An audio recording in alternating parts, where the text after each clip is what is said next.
दादा विषय असा आहे की काल धनंजय मुंडे बीडमध्ये होते आणि बीडमध्ये त्यांनी म्हटलेलं आहे की इकडे काही जरी झालं तरी नाव माझंच येतं.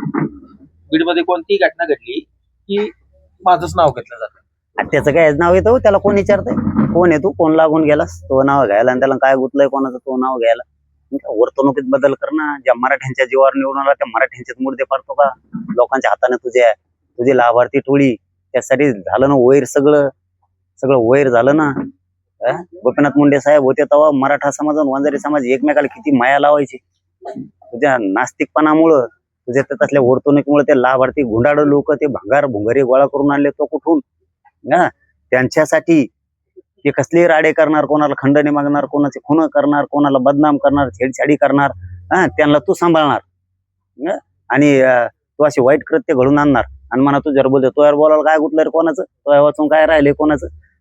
फालतू जाळे करणार. अहो मंत्री कशाला होते माणसं? पहिले विकास करा, विकास करण्यासाठी मंत्री व्हायचे, काम मतदारसंघातले करण्यासाठी मंत्री व्हायचे. अरे मंत्री नुसते केलेले हे गुंडांनी त्याच्या लाभार्थी टोळीनी केलेले कुटाने याच्या केशी होऊ नये, गुन्हे दाखल होऊ नये यासाठी मंत्रीपद मागत येते. यांची दादागिरी चालाव, यांची गुंडागिरी चालाव हे म्हणते तसंच लोक वागले पाहिजेत. बापाचे पेंडे होय तुम्ही म्हणता तसं वागायला? अरे किती खरं सांगतो मी तुम्हाला, गोपीनाथ मुंडे साहेबाच्या काळात ना मराठा आणि वंजारी समाज इतके एकमेकाला माया लावायचे. याचे लाभार्थी लोक आल्यापासून, हे गुंडाळ लोक आल्यापासून हे लोक एक आमच्या मराठीचे लोक यांना माया सुद्धा लाविनात त्या समाजाला, माया सुद्धा लाविनात. कारण हे कचाकच मराठ्यांचे पोरं मारून टाकायला लागले. मग कसं काय मराठीचे लोक यांना माया लावणार? यांना मराठ्याचं मत पाहिजे. आणि म्हणा तो नाव घे, तो काय कोण नाव घेतोय? संतोष भाईचा देशमुखांचा खून केला त्या टायमाला तू पाठराखण केली, मोर्चे काढायला लावले. आता त्या 5 वडगावला खून झाला, 5 पट्टी वडगावला, परळी तालुक्यातल्या मतदारसंघातलं महत्वाचं गाव आहे ते आणि ती त्याचा मतदारसंघ आहे. येऊ गेला का भेटायला तिथं? गेला? अरे तुझेच कार्यकर्ते ना ते. मला सांगा तिथले मराठी एक तर भाजपचे असणार आहेत, नाही तर राष्ट्रवादीचे असणार आहेत. बहीण भावाचे दोघांचे, तिसऱ्याचं तर नाहीच आहे तिथं. तुमचाच कार्यकर्त्याचा खून झाल्यावर तुम्ही भेटायला सुद्धा जात नाहीत. म्हणजे मराठ्यांनी का तुम्हाला नुसतं मतदान करायचं का?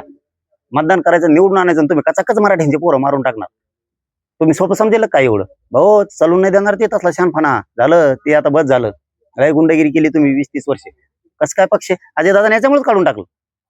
फडणवीस साहेबांनी अजयदादाने याच्यामुळेच काढून टाकलं. हे नकोच उपद्रव करताय, हाकलून दिलं काढून तिथून. कसं काय डबल कसं काय घेत? त्यांचं नाव आता मंत्रिपदासाठी सुद्धा चर्चेत आहे. अशी चर्चा आहे की बाबा पुन्हा मंत्रिमंडळात त्यांचा समावेश होईल. त्याचा मंत्रिमंडळात समावेश होतो काय? बुड बसून घ्यायचोय पक्षाला त्यांना? त्यांना का बुड बसून घ्यायचं का? अजयदादांनी काढलंय कशाला? आणि मराठ्याचा राज्यातला रोष राष्ट्रवादीने अंगावर घ्यायचं. सुनित्राताईंनी किंवा त्यांच्या 2 मुलांनी ते कसं काय घेतील? इथं एवढं मोठं अजितदादांनी लाथ मारून बाहेर काढले. असले उपस्थित खुणं करणं, कुठं अपहरणं, कुठं खंडण्या मागायला लावणं, मागायलाच लावलेत त्यांनी. त्याचेच कार्यकर्ते आहेत ते, दुसरे कुणाचे आहेत? आणि मग अशा टायमाला ते हे घेऊन तो पक्ष वाढणार का राज्यात सगळ्या? मग मराठ्याचा रोष अंगावर घेणार राष्ट्रवादी आणि तुम्ही घ्या तुम्ही. मग तुम्हाला मराठी काय आहेत ना, राष्ट्रवादीला बी कळतील आणि भाजपला पण कळतील. फडणवीस साहेब घेणार का? कसं काय घेणार इतके खुणं करणारा? म्हणजे का तुम्ही मराठा विरोधी आहेत का? भाजप आणि अजितदादाचे राष्ट्रवादी राज्यातल्या मराठा विरोधी आहेत का तुम्ही? जाऊन विचारा जरा राष्ट्रवादीला म्हणा, अजितदादाच्या बीडमध्ये किती त्रास आहे मराठ्यांच्या लोकांना. विचारा एकदा. भाजपचे फडणवीस साहेब जरा तुमचे लोक पाठवून विचारा एकदा किती त्रास आहे मराठ्यांच्या लोकांना. मग राज्यातला मराठा समाजाचा रोष अंगावर घेणार का तुम्ही मंत्री करून त्याला? आणि ते मंत्री झाला काय झाला तर तो काय करणार आहे? काय करणार आहे तो? पण हे पक्ष बी कसे देतात आम्ही बघतो ना. राष्ट्रवादी कसं काय देते तेही आम्ही बघतो आणि भाजप बी कसं काय देतं फडणवीस साहेब ते पण आम्ही बघतो. तुम्हाला मराठी बाजू सरकारल्यावर कळत मग पक्षापासून. जर याला कदाचित मंत्री झालेस तर तुमचा रोष कोणत्या पक्षावर राहील? अरे होतच नाही. त्याला करतच नाहीत ते. काय करणार आहे? तटकरे साहेबा संघ येतो. तटकरे साहेबाचा देवारा झालाय, तो संघ येतो. पुरा देवारा झालाय. तटकरे साहेब पुन्हा देवारा करून घेणार का? पुरा देवारा झालाय. आज काय वेळ आली तटकरे साहेबावरती माहितीये का? कशाला पुन्हा पुन्हा काड्या करतील? याला संघ नेऊन तटकरे साहेब कशाला त्यांचं राजकीय आयुष्य उद्ध्वस्त करून घेतील? ताई सुनित्राताई कशामुळे घेतील? काय असा सोना तू काय देऊ का? खुना करणारा पाहिजे राष्ट्रवादीला? मग ते सांभाळायचं का गुंड तुम्हाला? मग मराठी बाजूला जाणार हे ध्यानात ठेवा. राज्यातले तुम्हाला एक्या माणसासाठी का राज्यातला मराठा तुमच्या पक्षाचं उद्ध्वस्त करून टाकील. आणि भाजपने जर साथ दिली फडणवीस साहेबांनी तर भाजपला सुद्धा याच्या यातना भोगावं लागणार. एका व्यक्तीला कशा पद्धतीने बदनाम केलं जातं याचा मी सध्या अनुभव घेतोय असं मुंडे म्हणाल. अरे तुला बदनाम करायला हायच कोण तू पांडुजे? तू हाय कोण रे गचपाने? तुला बदनाम करायला तू हाय वाचून गुतलंच का? तू थुतार सुद्धा लोकांना बघू वाटत नाही. तू हायच कोण? लाल्या गोलाल्या पट्टी उडी तू कुंकडे बी चलू तू कुंकडे बी आपला मग संजोगी असल्यावनी त्याच्या हातात मोठा घंटा पाहिजे एकटी नाही का? असा असा वाजत असतो बघा देऊ खळालांग खळालांग खळालांग. तू याकडे बघणच कोण? तू हाय वाचून काय गुतलंय? याचं घंटू जे तू आहे तू काय गुतलंय काय? तू नाव घ्यायला आणि त्याला अरे तू नाच का म्हणा सोडणार रे. अरे तुझ्यामुळं गोपीनाथ मुंडे साहेबाचे जे संस्कार होते ना ते सगळे मोडून पडले. हे मराठा आणि वंजाऱ्यात जे प्रेम होतं ना फक्त तुझ्यामुळे गेलं. तुझ्यामुळे गेलं. कशाला चाळे करतो तू? माझ्या नादी लागू नको तुला सांगतो. तू माझ्या नादी लागू नको. तू आणखीन राजकीय करिअरतून लय उद्ध्वस्त होशील माझ्या नादी लागला तर. तो काय झालं माझ्या घातपातातलं म्हणला होता ना तू? म्हणलं होता ना आपल्याला ते नार्को टेस्ट करायची SIT चौकशी चालू आहे. कुठे आहे ती? काय झालं त्याचं? अरे पट्टी वडगावचं लेकरू मारून टाकलं याच्या लोकांनी. सोन्यासारखं लेकरू होतं त्या आई बापाचं. राग झाली त्या घराची. मतदान घ्यायला लागतो गोड. जायचं कुणी त्या कुटुंबाला आधार द्यायला? घेण्याचा बळी गेला त्या लेकराचा. आणि याला मंत्रीपद देणार काय? कोण करणाराला? अरे याचा महिना 2 महिन्याला चालूच आहे ना. राष्ट्रवादीला कळत नाही की फडणवीस साहेबाला कळत नाही का महिना 2 महिना? अहो ते PSI त्यांचा आहे. ते काय म्हणतंय अपघात झाला म्हणे. खून नाहीये गाडी निवडील. फडणवीस साहेबाला कळत नाही का? त्याची चौकशी करून त्याला ते सगळं बघितलं पाहिजे. हे काम नाही का त्यांचं? अजितदादाच्या पक्षाचं पालकमंत्री ताईचं काम नाही का? सुनेत्रा ताईचं? हे आपण बघितलं पाहिजे की काय आहे देव कसं काय असं होतंय. ती SP निपारे बीडचा म्हणून जमतंय नाही ते माणसं दुपारा कापले असते. आणि मराठी भेट नाही दादा. मराठीमध्ये होऊन दे काय व्हायचं ते आता कोलते सण कारण कौर अन्याय सहन करणार. 30 वर्ष झालं साहेब मराठी अन्याय सहन करतात. काहीतरी सीमा असते साहेब अन्याय सहन करायला. माझ्या लोकांनी काय पाप केलं का? तुम्हाला हमेशा मतदान करायचं, तुम्हाला निवडून आणायचं, खासदार तुम्हाला करायचं, आमदार मंत्री तुम्हाला करायचं, मराठी मतदान करायला मर्डर सुद्धा मराठ्यांचे टाकणार तुम्ही. मराठी काय एवढे कमजोर आहेत का काय? आता मराठ्याचं आता भेटच नाहीत गाड्या. मराठ्यांच्या मनावरचं दडपण निघून गेलं. मराठी कोणालाच भेट नाही. तू मंत्री होय संत्री होय झाला तरी काय होत नाही. काय करणार आहे ते? झाला काय करणार आहे? पण आम्ही पक्ष मात्र राष्ट्रवादी मग मराठी ठोत नाहीत राज्यात. आणि फडणवीस साहेबाचा बी नाही. बघा म्हणा खेटून तुम्ही भाजप आणि राष्ट्रवादी दोन्ही टार्गेट तुम्ही खेटून बघा. फडणवीस साहेबाशिवाय त्याला घेऊ शकत नाही. सुनेत्रा वहिनी डेअरिंग लावणार नाहीत. का नाही लावणार ते सांगतो. अजितदादा त्याला काढून फेकलेला हे गुंड आहे म्हणून.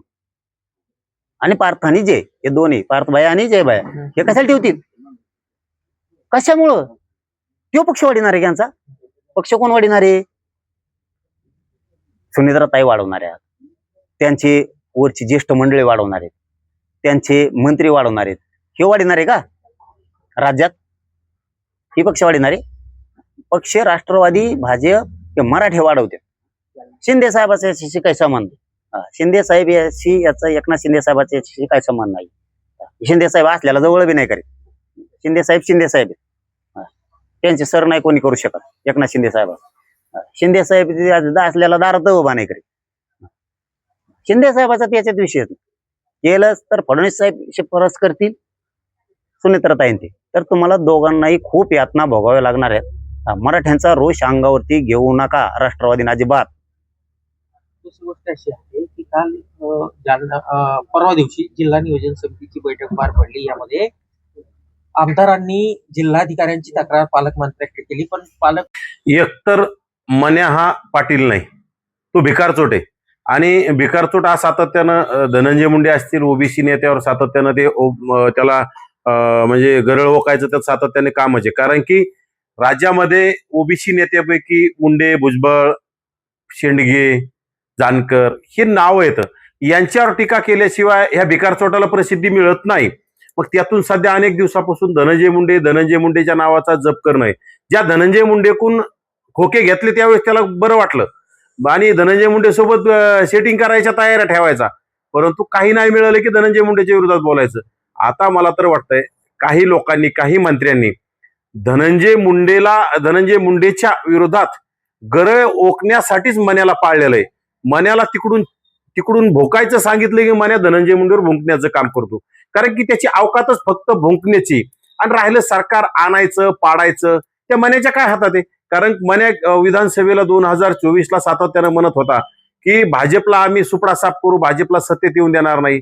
मग मन्याच्या म्हणण्यानुसार काय झालं राज्यामध्ये? कारण की ओबीसीनं भाजपला मतं दिले, भाजप सत्तेवर आलं. ठीक आहे, भाजपने ओबीसीचं बी वाटोळ करण्याचं सातत्यानं काम सुरू केलंय, परंतु भाजपने त्याची जाण ठेवली नाही. परंतु भाजप हा ओबीसीच्या जीवावर सत्तेवर गेलाय, मन्याच्या जीवावर नाही. कारण मन्याची अवकातच नाही ना. मन्या स्वतः काय म्हटलं किंवा 288 मी उभा करणार, त्यांनी एक उभा करू शकला नाही. त्याचा सहकारी राजरत्न आंबेडकर बदनापूरमधून उभा राहिला, त्याला किती मतं पडले? 3 आकडी मतं पडलेत. याच्यावर पलीकडे चौथा आकडा तिथं लागलेला नाही, हे सुद्धा सगळ्यांना माहिती. त्यामुळं मन्यानी आपल्या अवकातीनुसार आपल्या कुवतीनुसार बोललं पाहिजे आणि त्याची लायकी नाही. शे आपली पाहुणे कुठं बसायचं दादा होय?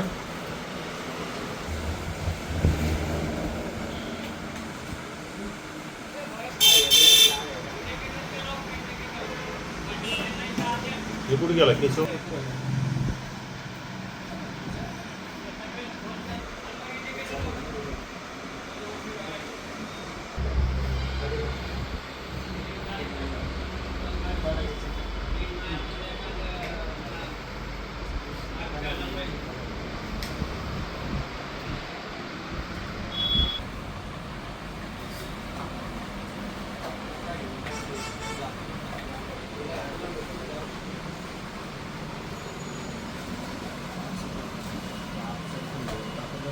फडणवीस आणि राज्याच्या उपमुख्यमंत्री सुनेत्राताई पवार यांचा अधिकार आहे. तो हा काय त्या पक्षाचा मालक आहे की त्या मंत्रिमंडळामध्ये काही महत्वाचं त्याला स्थान आहे का? या राज्याचा राज्यपाल आहे का देशाचा राष्ट्रपती? हा भिकारचोट चौथी नापास मन्या अक्कलशून्य उग काहीतरी, खरं तर मीडियाने याला महत्व दिल्यामुळे काहीतरी भुंकण्याचं काम करतोय. आणि खरं तर हा टेंडर योद्धा होऊन बसलाय. या लोकांनी याला डोक्यावर घेतलं, संघर्ष योद्धा संघर्ष योद्धा. हा संघर्ष योद्धा नाही मन्या, हा टेंडर योद्धा आहे. खरे संघर्ष योद्धा ते जुने आहेत, अमोल खुने, गणेश खुने, बाबुराव वाळेकर, ते 2-4 जण जे खरे येत आणि त्यांना सुद्धा फसवलंय आणि त्यांचं सुद्धा वाटोळ केलंय. त्या लोक आता बोलायला लागले तर त्यांना तर उत्तर द्यायला याला तोंड नाही. तोंड लपून बसू ते दिसल्याच्या नंतर. फक्त धनंजय मुंडे आणि मुंडे फॅमिलीवर बोलल्याशिवाय याला व्यतिरिक्त दुसरं काही कळत नाही. त्यांनी असा सुद्धा इशारा दिलेला आहे, जर भाजप किंवा राष्ट्रवादीनं जर त्याला मंत्रिपद देण्याचा प्रयत्न केला तर याचे परिणाम त्यांना भोगावे लागतील. मग मराठा यांच्यापासून दूर जाईल, मराठा यांना धाडस.